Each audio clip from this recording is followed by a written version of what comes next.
ولقد أرسلنا إلى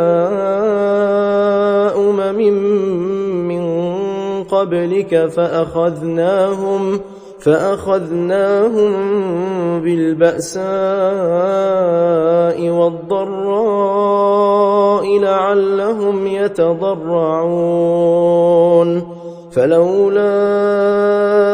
إذ جاءهم بأسنا تضرعوا ولكن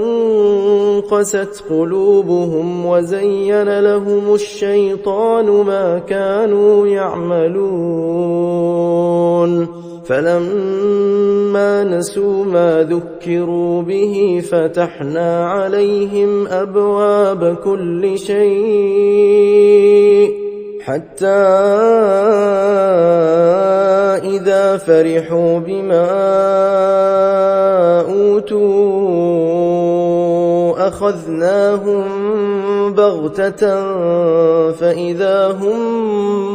مبلسون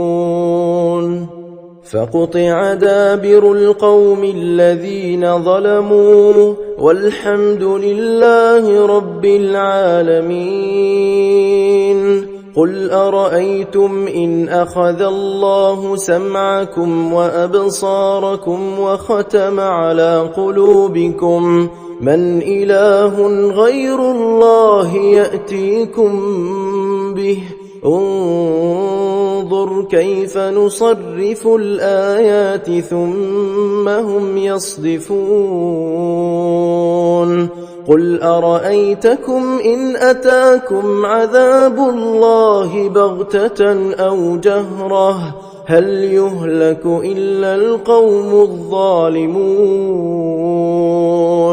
وما نرسل المرسلين إلا مبشرين ومنذرين فمن آمن وأصلح فلا خوف عليهم ولا هم يحزنون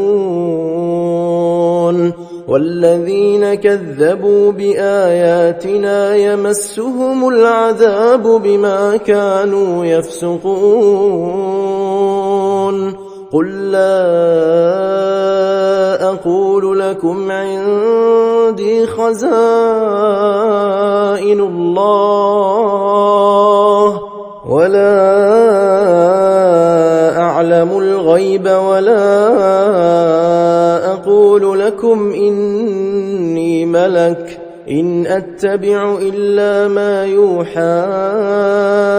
إلي قل هل يستوي الأعمى والبصير